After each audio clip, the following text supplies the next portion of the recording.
Muy buenos días. Pues ya estamos aquí una vez más para leer la palabra del Señor. Después de un día muy hermoso el día de ayer, vamos a continuar con la lectura de la palabra, amén. Y vamos a leer el segundo libro de las Crónicas. El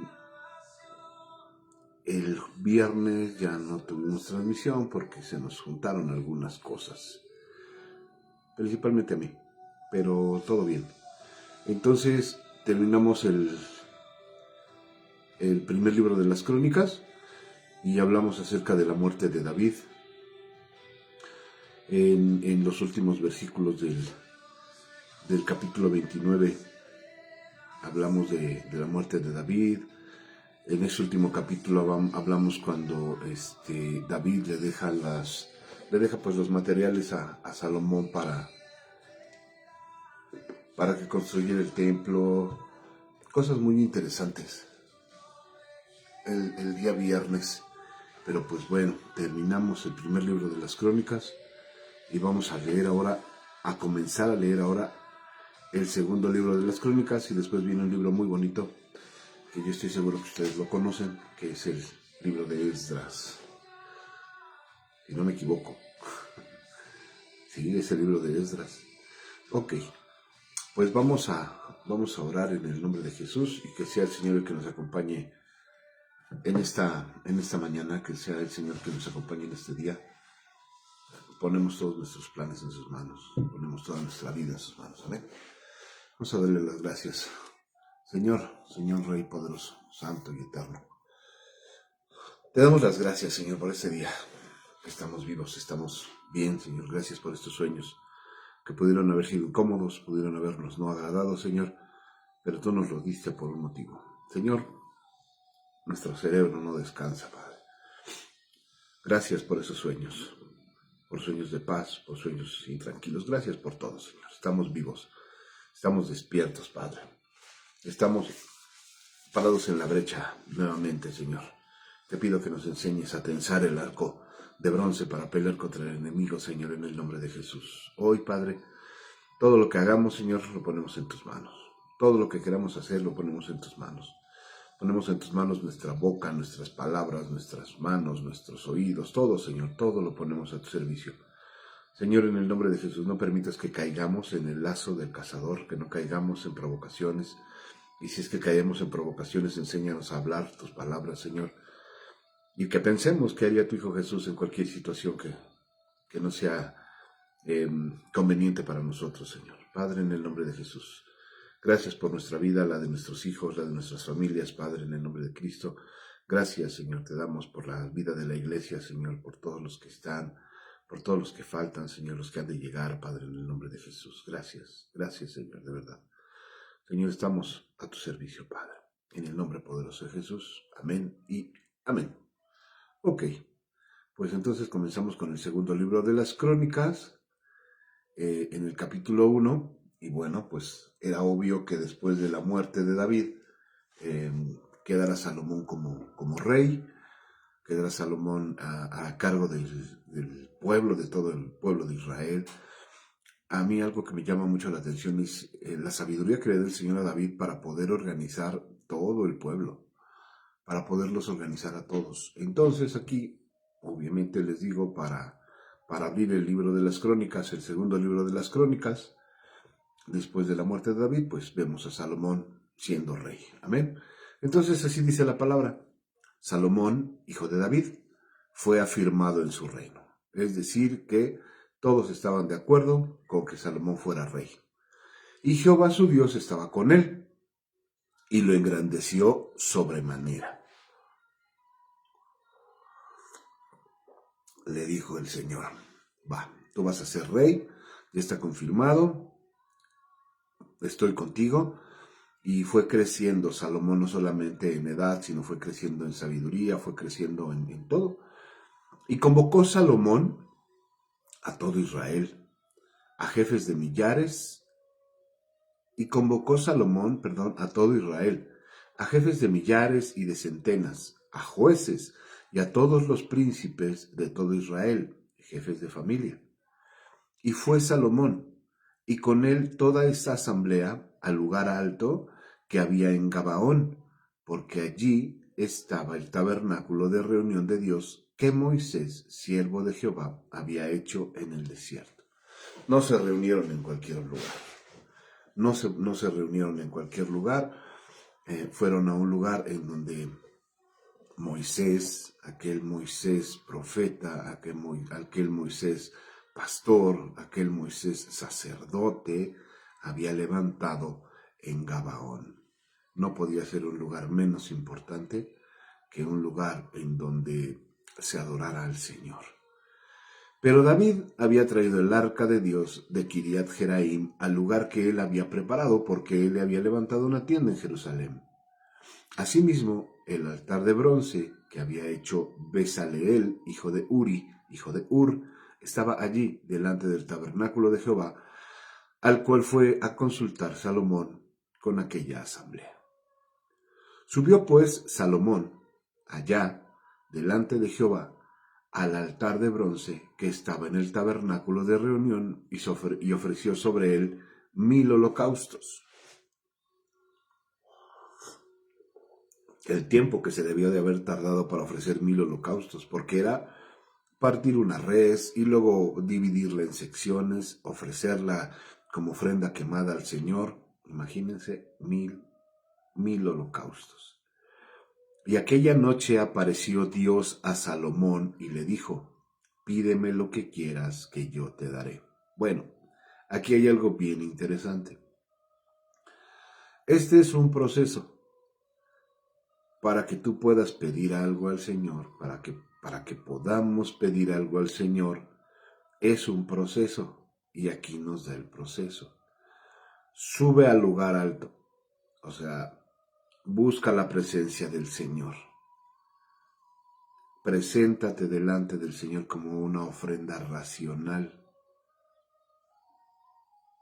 Y entonces, sé honesto con Dios, preséntale tu vida, exponle tu petición, y el Señor te va a dar los anhelos de tu corazón. Pero es importante, o sea, vaya, es que estoy queriendo relacionar todo este tema.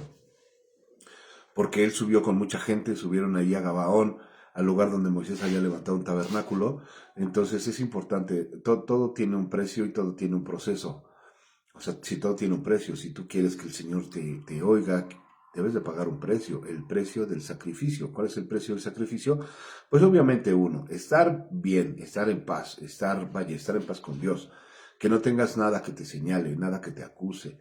Tienes que estar bien. Lo más limpio que puedas estar, vaya. Porque realmente bien es muy difícil. No es imposible, pero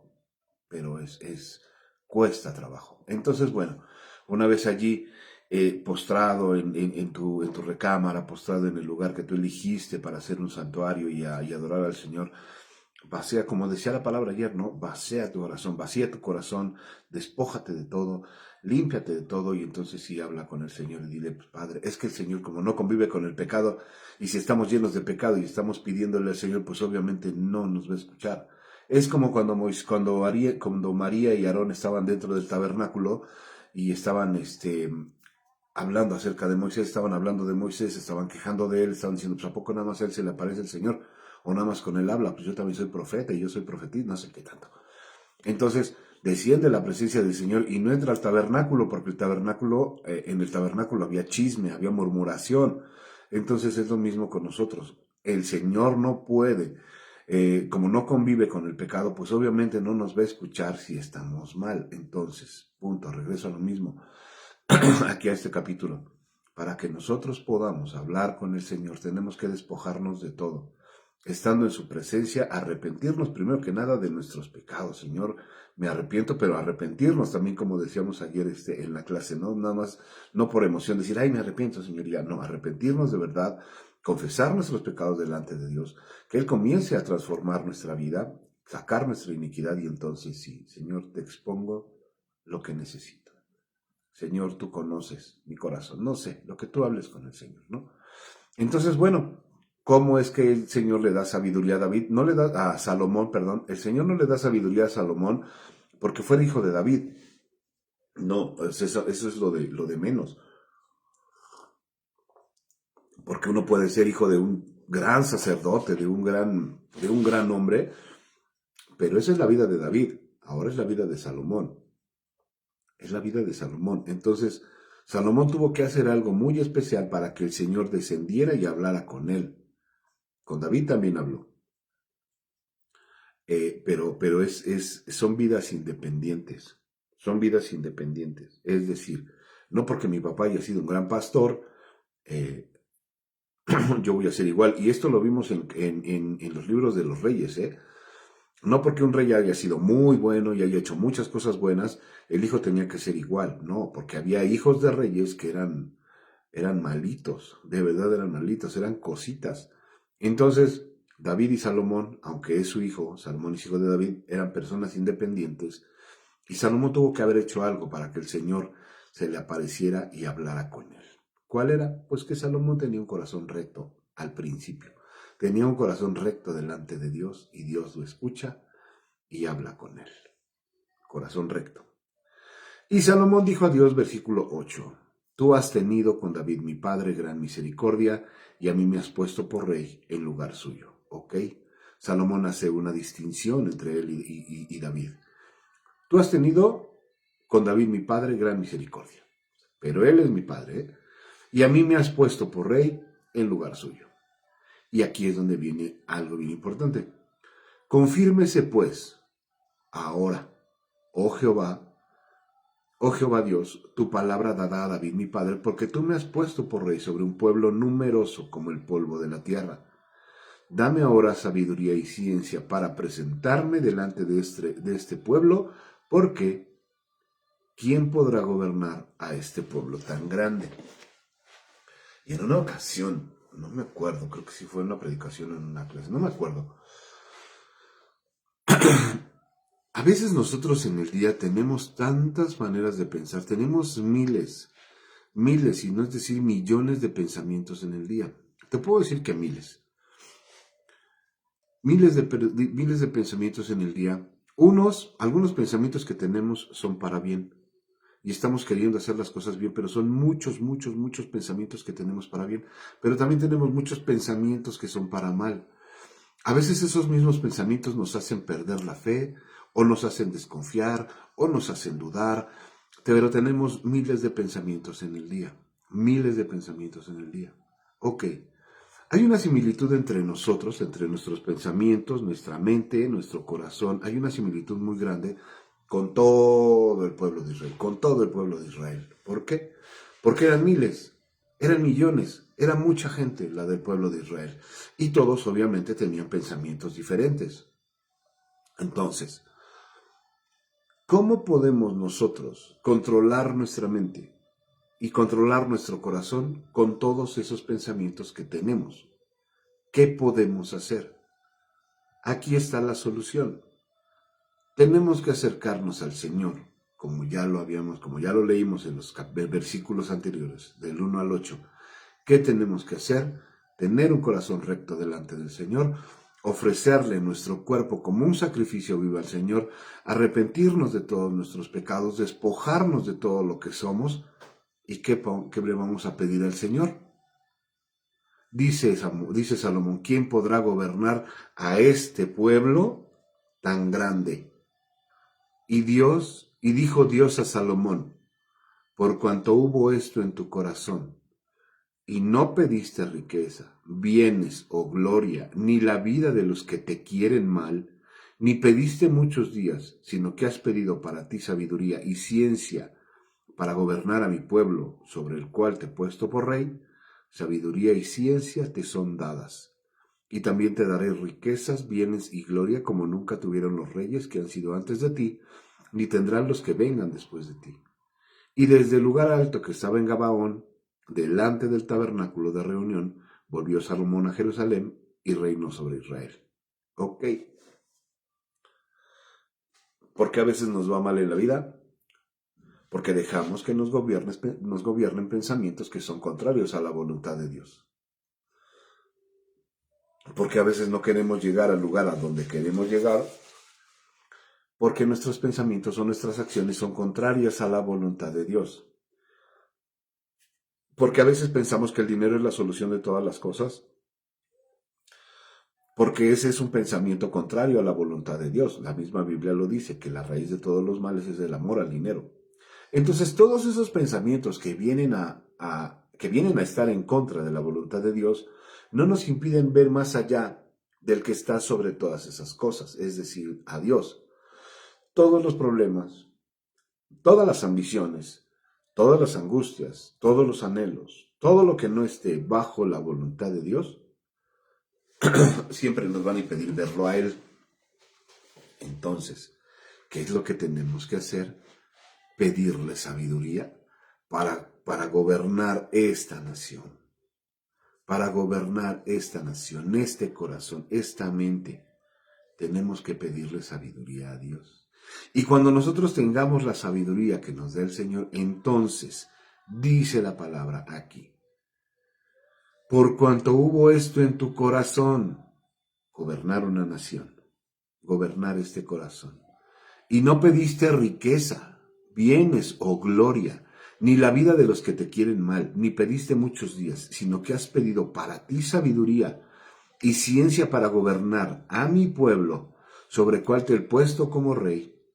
Sabiduría y ciencia te son dadas, y también te daré riquezas, bienes y gloria como nunca tuvieron los reyes que han sido antes de ti, ni tendrán los que vengan después de ti. Esto es decir, que lo puso por encima de David, lo puso por encima de su padre. Ni tu padre tuvo tantas riquezas como las que te voy a dar a ti, y después de ti nadie va a tener tantas riquezas. Y desde el lugar alto que estaba en Gabaón, delante del tabernáculo, volvió Salomón. Ok, pídele sabiduría al Señor para que puedas gobernar este corazón. Pero ¿cuál es la sabiduría que tienes que adquirir? Obviamente, aquí está, leer la Biblia. Leer la Biblia. Y es que a veces hasta encantos, como si pareciera algo sobrenatural, ¿no? Señor, lléname de sabiduría. Y como si algo cayera así del cielo, así, ¡fum! Y te llena de sabiduría. Acuérdate, David le dejó a Salomón el libro con los mandatos y estatutos de Moisés.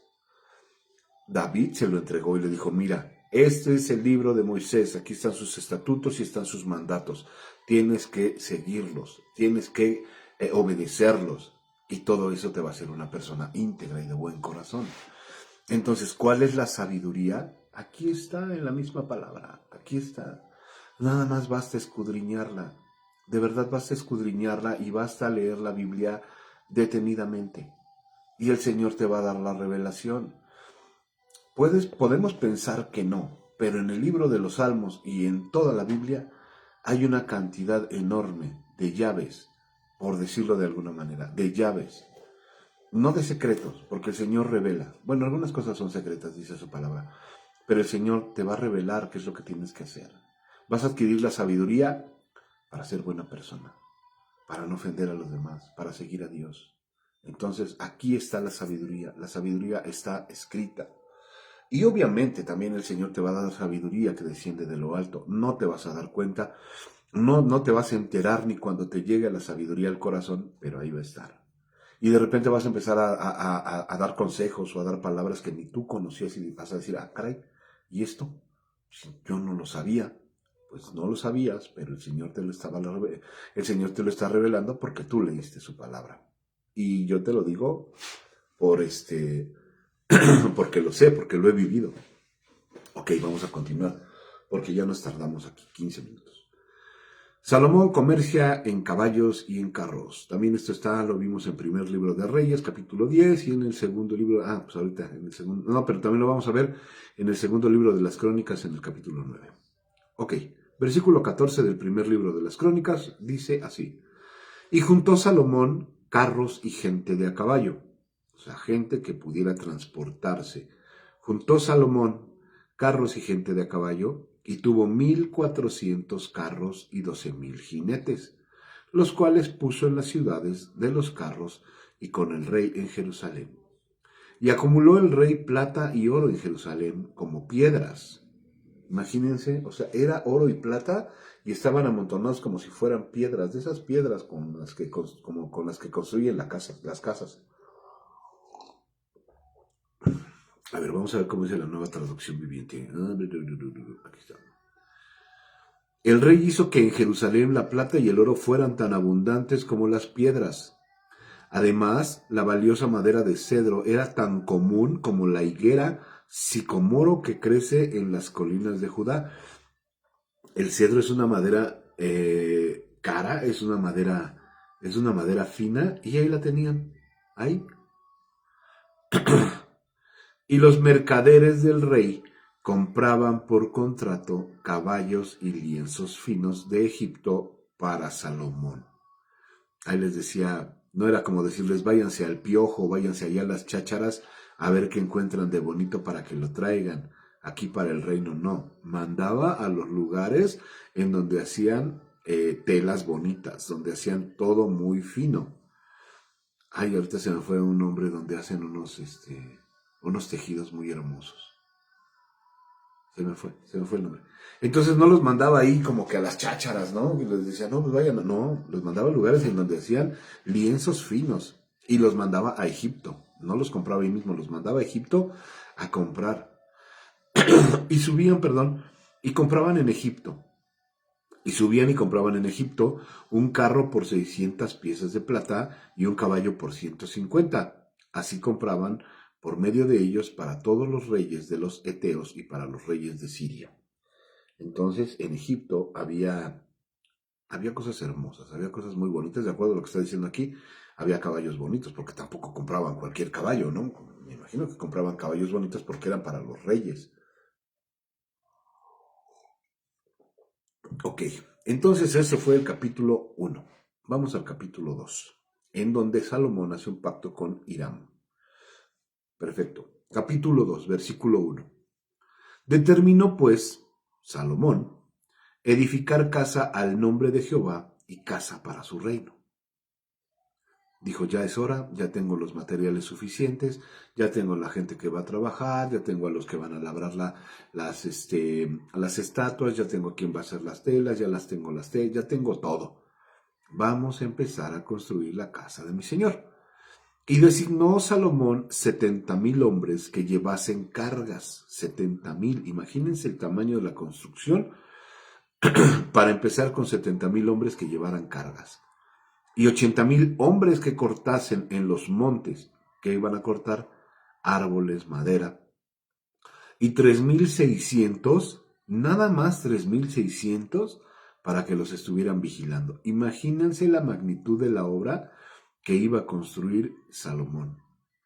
Y Salomón, y envió a decir Salomón al rey a Hiram, y envió a decir Salomón a Hiram, rey de Tiro, haz conmigo como hiciste con David mi padre, enviándole cedros para que edifique para sí casa en que morase. No para que morara, no para que estuviera el arca, sino para la casa de David.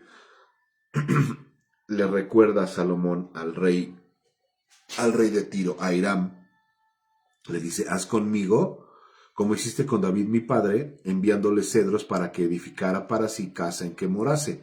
Porque si nos acordamos, David le compró madera a Hiram, rey de Tiro, para ponerla en su casa y hacerla muy bonita, no para el tabernáculo, para la casa de David.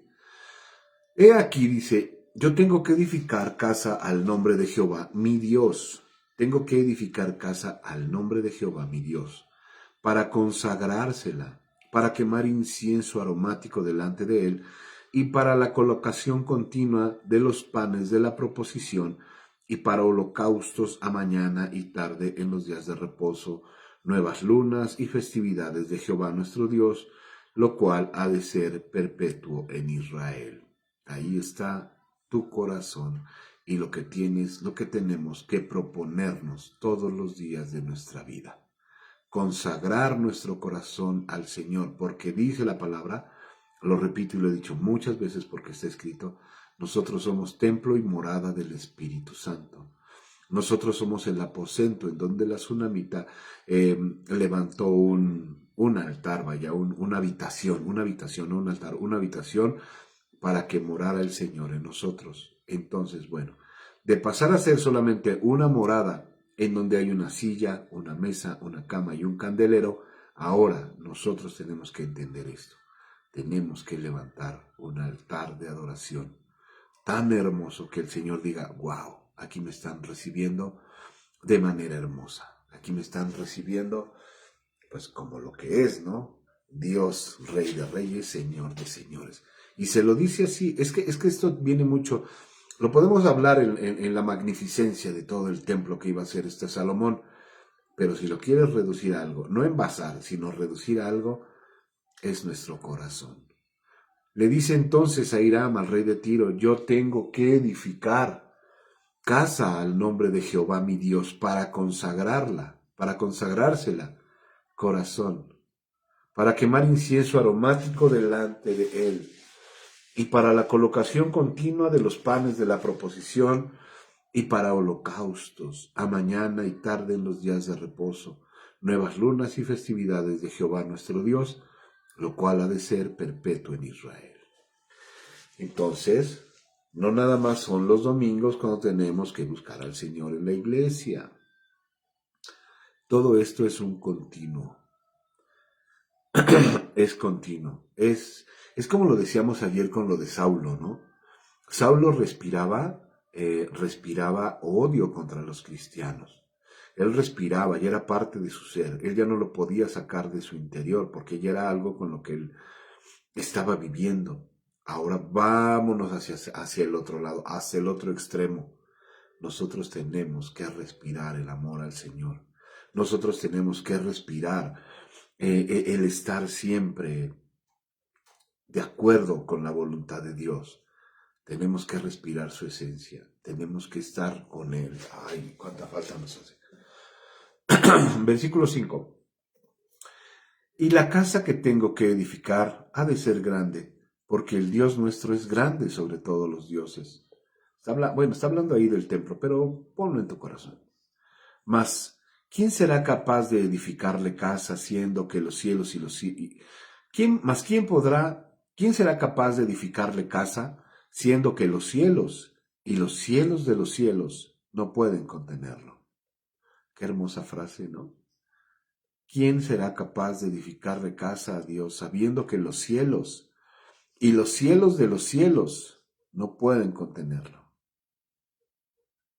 Nombra 3 veces la palabra cielos, siendo que los cielos y los cielos de los cielos no pueden contenerlo. ¿Será que porque el Señor está habitando hasta el tercer cielo?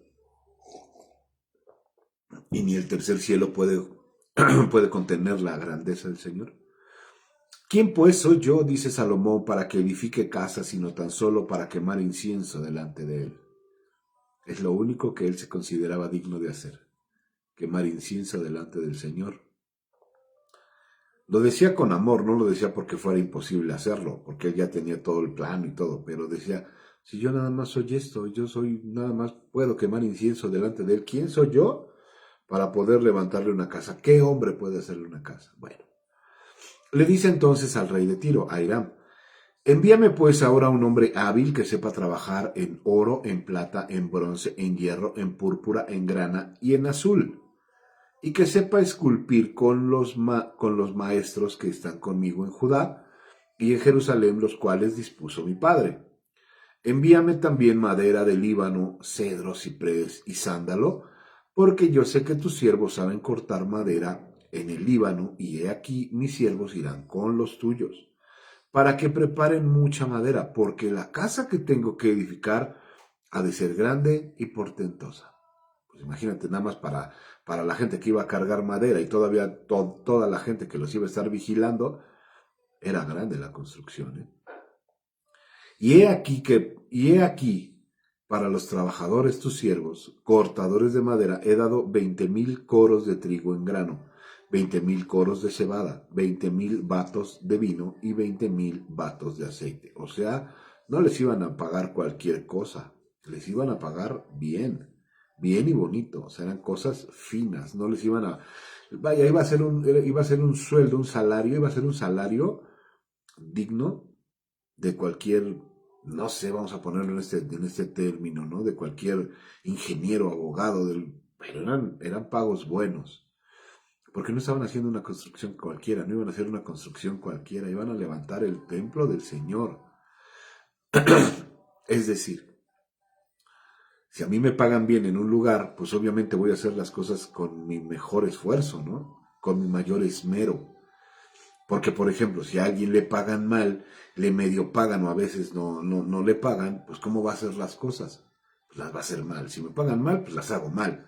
Si me pagan bien, hago bien las cosas. Entonces, a todos los constructores, a todos los cortadores de madera, perdón, que vendrían a ser también parte de los constructores, pues les pagaban bien.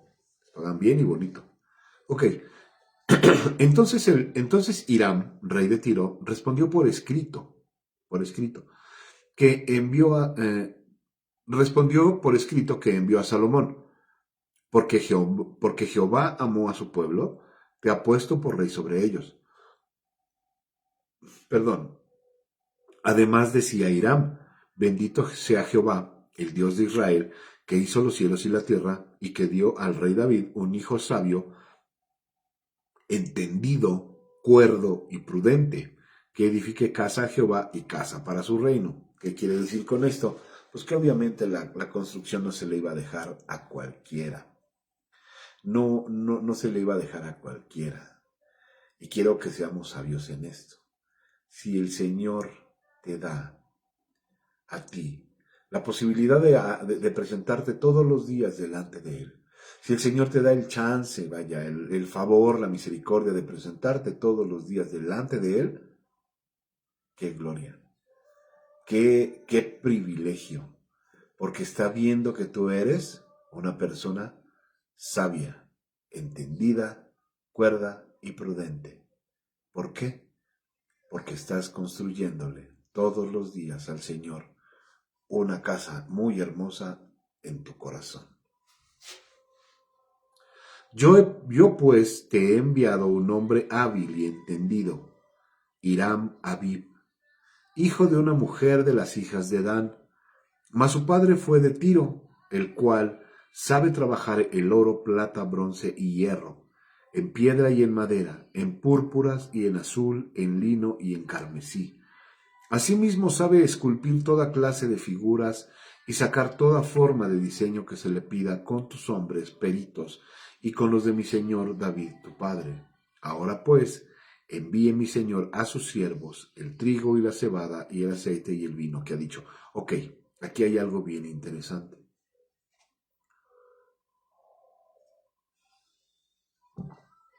Y no es afán de nada, ni de pararse el cuello, ni nada. O sea, no es nada. Salomón tenía la sabiduría, pero él necesitaba a alguien que trabajara. Él tenía la sabiduría para hacer las cosas, para hacer los diseños y para ser obediente, pero tenía que haber alguien tenía que haber que estuviera con toda la gente enseñándoles cómo se tenían que hacer las cosas. Entonces manda a una persona para que trabajara el oro, la plata, el bronce, el hierro y ciertas piedras. No eran todas, también los colores, el púrpura, el azul, el lino y el carmesí. O sea, tenía que haber alguien que les enseñara a todos los demás cómo hacer las cosas. Siempre es necesario alguien que nos enseñe cómo hacer las cosas. Vamos a ponerlo de manera espiritual. Siempre debemos de tener con nosotros o nosotros rodearnos con alguien que nos enseñe cómo son las cosas. En este caso, en nuestros tiempos, alguien, un pastor que nos esté diciendo, un pastor que sea hábil en este tema, en discernir la palabra, en exponer la palabra, un pastor que sepa hablar acerca de los tesoros del reino, de los tesoros del reino del Señor, que son tan hermosos, que nos enseñe a discernir, que nos enseñe muchas cosas. Es necesario que tengamos a alguien que nos enseñe todas las cosas también, o sea, en su medida y en sus limitaciones, todas las cosas que están escritas en la palabra. Es importante que tengamos a alguien con nosotros que nos enseñe. Yo sé que me entendieron. Ok. Versículo 15. Ahora pues envíe mi Señor a sus siervos el trigo y la cebada y el aceite y el vino que ha dicho. Y nosotros cortaremos en el Líbano, perdón, la madera que necesites y te la traeremos en balsas por el mar hasta Jope y tú las harás llevar hasta Jerusalén. Ese va a ser nuestro trabajo. Por lo que tú dijiste que nos ibas a dar, vamos a cortar madera, te la vamos a llevar hasta tu puerto en balsas y ya de ahí es tu problema. Bueno, ya es tu trabajo el que tienes que hacer.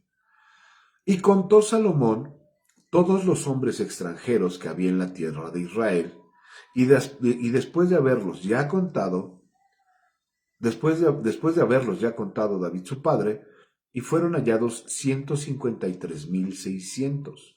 Ese era el número de extranjeros que vivían en el pueblo de Israel. 153,600. Y señaló de ellos 70,000 para llevar cargas y 80,000 canteros en la montaña y 3,600 por capataces para hacer trabajar al pueblo. Entonces, como el Señor no hace acepción de personas, puso a trabajar a los extranjeros que habitaban en Israel, los puso a trabajar también. ¿Qué quiere decir esto? La palabra que así como trabaja el pueblo de Israel en ese momento, también tenía que trabajar en ese momento los extranjeros. ¿Por qué llama a los extranjeros si era el pueblo escogido por Dios Israel? Pues porque nosotros somos parte de esos extranjeros a los que en el final de los tiempos el Señor va a llamar para trabajar con Él. Ok, pon tú que no en el final de los tiempos, aunque en el final de los tiempos también, pero en estos tiempos nos pone a trabajar para compartir la palabra, para edificar templo, para edificar casa.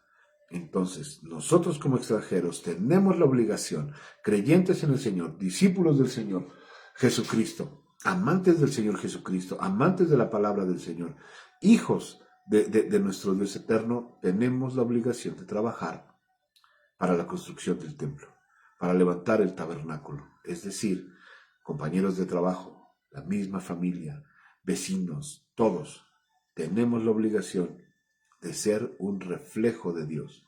Tenemos la obligación de compartir el Evangelio. ¿Ok?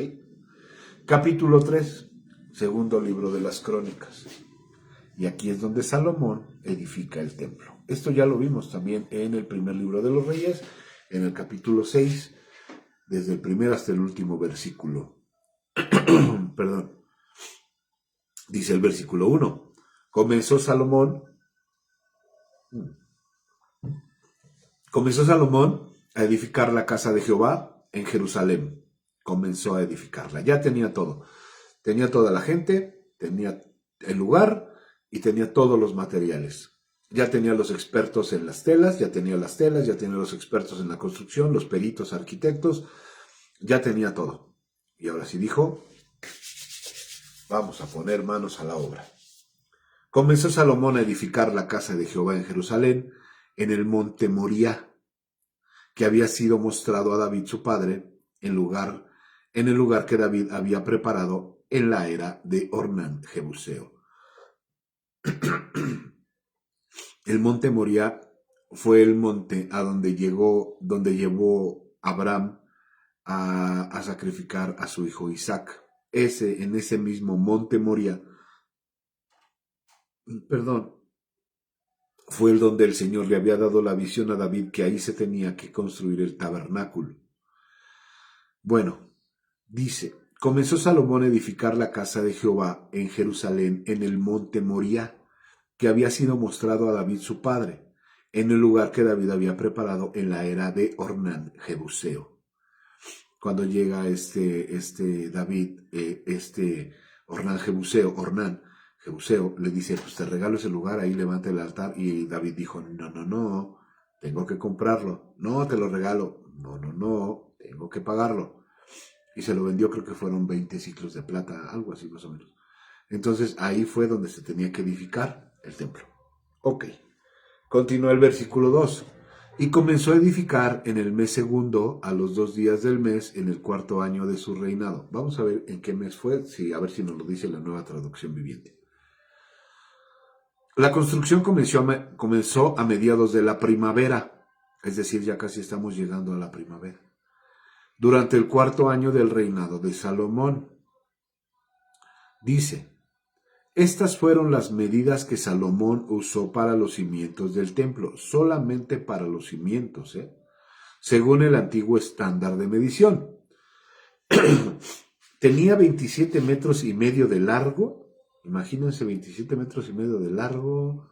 No, pues sí es una buena distancia considerable. Por 9 metros de ancho. La antesala que estaba al frente del templo tenía 9 metros de ancho y coincidía con la anchura total del templo y medía 9 metros de alto. O sea, eran proporcionales las medidas. No era, mira, hazme esa barda más abajito y la de allá más arriba y hazle una caída de agua. No. Las medidas llegaron a ser proporcionales. Dice, coincidía con la anchura total del templo y medía 9 metros de alto y después revistió el interior con oro puro. Cubrió el salón principal. ¿Por qué son proporcionales? Porque también nuestro corazón tiene que ser proporcional a la medida de la justicia del Señor.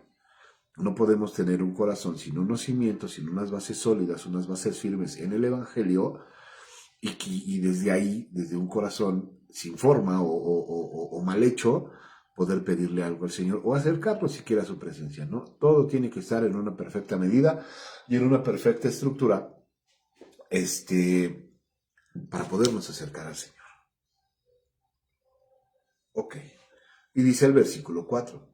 La antesala que estaba al frente del templo medía 9 metros de ancho y coincidía con la anchura total del templo y medía 9 metros de alto. Después revistió el interior de oro puro. Cubrió el salón principal del templo con paneles de madera de ciprés, de la que habían mandado el rey de Tiro, y luego lo revistió con oro fino y lo decoró con tallas de palmeras y cadenas.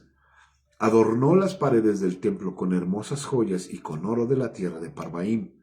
Revistió de oro las vigas, los umbrales, las paredes y las puertas de todo el templo, e hizo grabar en las paredes figuras de querubines. Hizo el lugar santísimo de 9 metros de ancho, igual que la anchura del templo, por 9 metros de profundidad, y revistió el interior con unas 20 toneladas de oro fino. Imagínense qué bonito, ¿no? Todo era una grandeza excepcional. Aunque luego ya vimos en los libros de los reyes, ¿no? En el segundo libro de los reyes, qué pasó con todos esos tesoros.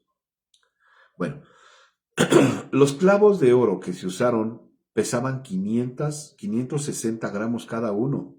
O sea, pesaban más de medio kilo cada clavo. 570 gramos de oro. Sí, creo que sí. Bueno, también revistió de oro las paredes de las habitaciones de la planta alta. Hizo 2 figuras en formas de querubines y las revistió de oro y las colocó en el lugar santísimo.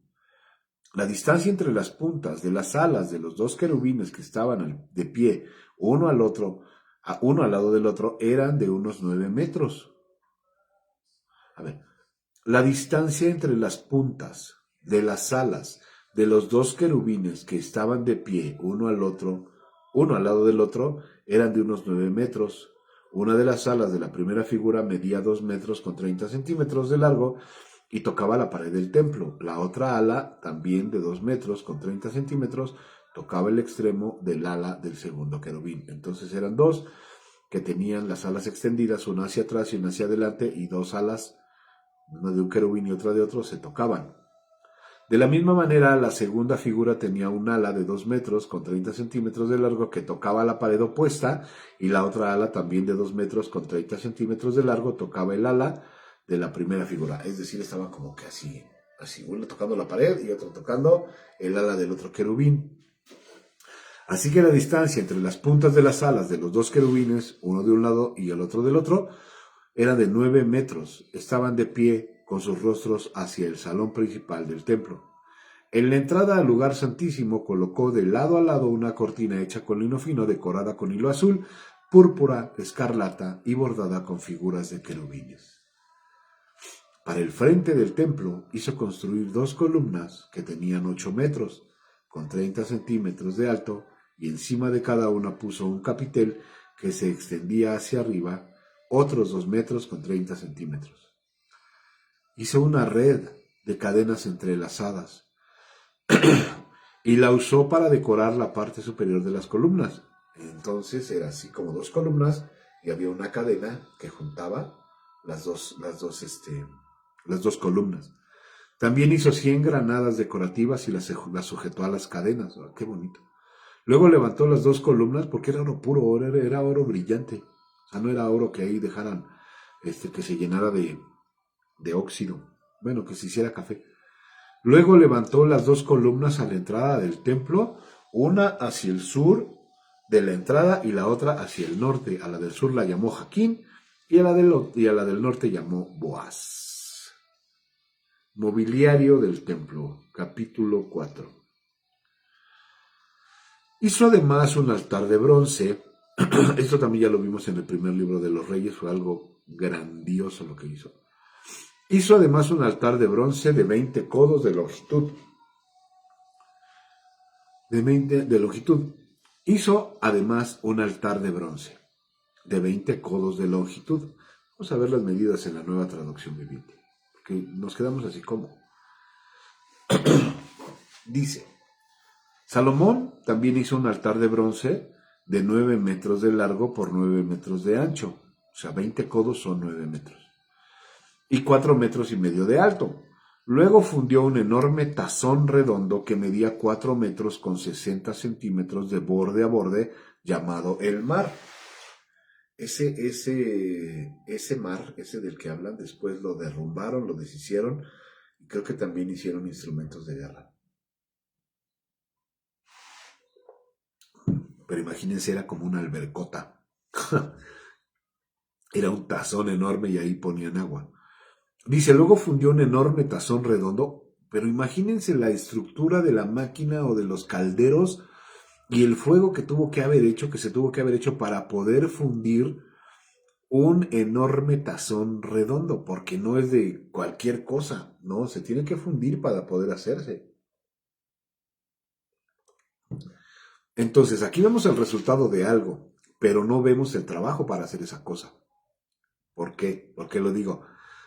Aquí dice que fundió un enorme tazón redondo. ¿Con qué maquinaria? ¿Cómo?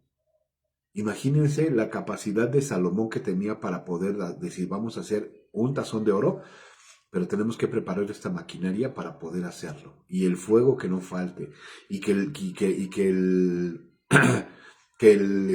el bronce se pueda derretir. Medía, tremendo, ¿no? Que medía 4 metros, o sea, nada más imagínense con estas medidas, la medida de la maquinaria. Que medía 4 metros con 60 centímetros de borde a borde, llamado el mar. Tenía 2 metros con 30 centímetros de profundidad y 13 metros con 80 centímetros de circunferencia. 13 metros con 80 centímetros de circunferencia. Imagínense el grado de dificultad que hubo para hacer ese tazón llamado el mar. ¿Qué grado de dificultad? Y a veces a nosotros se nos complican tanto las cosas. Se nos complica tanto seguir a Dios. Y a veces bajamos los brazos y decimos, qué complicado es seguirte, Señor. Qué complicado es obedecerte, Señor. Y aquí nos demuestra la palabra que por más difícil que sea el trabajo que se tiene que hacer, se puede hacer. Se puede hacer. Si estos hombres, no sé, pero si estos hombres con escasos recursos pudieron fundir bronce, porque no lo podían hacer por piezas, lo tenían que hacer de una sola pieza. Si a estos hombres les dio el Señor la sabiduría, la inteligencia y la habilidad para hacer algo tan enorme para poder fundir un tazón tan grande, probablemente se les complicó, pero no fue imposible porque lo hicieron. No bajaron los brazos, no dejaron de trabajar, no perdieron la fe. Aparte porque lo estaban haciendo para el Señor, porque era algo hermoso para Dios. Entonces, ¿por qué a nosotros? A las primeras de cambio decimos, es imposible seguir a Dios. Es que no puedo hacerlo, es imposible, me cuesta mucho trabajo, pastor. Bájale tantito a tus nervios, nada más poquito. Si pudieron hacer un solo tazón, de un solo golpe, fundir un tazón de bronce, con todas esas medidas, hay algo imposible físicamente para nosotros que no podamos hacer. Claro que se puede hacer. Claro, obviamente el tazón también llevó trabajo de martillo, trabajo de lijarlo, trabajo de pulirlo. Ahí está. Necesitas trabajar en tu corazón, martilléalo con la palabra, púlelo con la palabra, déjalo brillante con la palabra. No hay trabajo que el Señor nos ponga que no podamos hacer. Su yugo es fácil y ligera su carga, dice la palabra. Por debajo del borde, versículo 3, estaba rodeado por 2 hileras de figuras que se parecían a bueyes. Había 20 bueyes por metro de la circunferencia que había fundido como parte del tazón.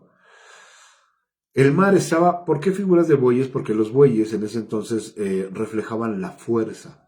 Eran representativos de la fuerza. El mar estaba colocado sobre una base formada por 12 bueyes de bronce que miraban hacia afuera. 3 miraban hacia el norte, 3 hacia el occidente, 3 hacia el sur y 3 hacia el oriente, y el mar estaba asentado sobre ellos. Imagínense también toda la gente que tuvieron que ocupar para cargarlo. El grosor del mar era de unos 8 centímetros, o sea, era un trancazo como de este vuelo de grosura del tazón del mar. Su borde era acampanado como una copa, o sea, tenía un borde así como, pues sí, como el borde de un vaso de una copa. Y se parecía a una flor de nenúfar. Tenía capacidad para unos 63,000 litros de agua. 63,000 litros de agua. También hizo 10 tazones más pequeños para lavar los utensilios que se usaban para las ofrendas quemadas. Colocó 5 en el lado sur y 5 en el lado norte, pero los sacerdotes se lavaban en el mar. Luego fundió 10,000 candelabros de oro según las especificaciones que se habían entregado y los colocó en el templo. Puso 5 contra la pared sur y 5 contra la pared norte. También hizo 10 mesas y las colocó en el templo, 5 a lo largo de la pared sur y 5 a lo largo de la pared norte. Luego moldeó 100 tazones de oro. Después edificó un atrio para los sacerdotes y también el gran atrio exterior. Hizo puertas para las entradas de los atrios y las revistió de bronce. El gran tazón. Fíjense, si no fuera importante ese tazón, no lo nombrarían, pero tiene algo tan importante dentro del templo que lo nombran constantemente. El gran tazón de bronce, llamado el mar, fue ubicado cerca de la esquina suroriental del templo. Huram-Abí también hizo los lavamanos, las palas y los tazones que se necesitaban. Finalmente, Huram-Abí terminó todo el trabajo que el rey Salomón le había asignado que hiciera para el templo de Dios. Las 2 columnas, los 2 capiteles con forma de tazón en la parte superior de las columnas, las 2 redes de cadenas entrelazadas que decoraban los capiteles, las 400 granadas que colgaban de las cadenas sobre los capiteles, 2 filas de granadas por red de cadenas que decoraban los capiteles sobre las columnas, las carretas para llevar agua que sostenían los tazones, el mar y los 12 bueyes que los sostenían, los recipientes para la ceniza, las palas, los ganchos para la carne y todos los demás utensilios. Huram-Abí hizo todos esos objetos de bronce bruñido para el templo del Señor, tal como le había indicado el rey Salomón. El rey mandó que se fundieran en moldes de barro en el valle del Jordán entre Sucot y Zaretán. Salomón utilizó tanto bronce que no se pudo determinar el peso. Salomón también hizo todo el mobiliario para el templo de Dios, el altar de oro, las mesas para el pan de la presencia, los candelabros y sus lámparas de oro macizo, para que ardiera frente al lugar santísimo como está establecido. Las decoraciones de flores, las lámparas y las tenazas, todo el oro más puro, las despabiladeras para las lámparas, los tazones, los cucharones y los recipientes para quemar incienso, todo de oro macizo, las puertas para las entradas al lugar santísimo y el salón principal del templo revestidas de oro. No se veía pobreza. Como dicen luego por ahí, pues que no se vea la pobreza. No, el templo del Señor era guau. Quedó, yo me quiero imaginar, de acuerdo a lo que estoy leyendo, lo que estamos leyendo, que quedó hermoso, grandioso, majestuoso, bonito por dentro.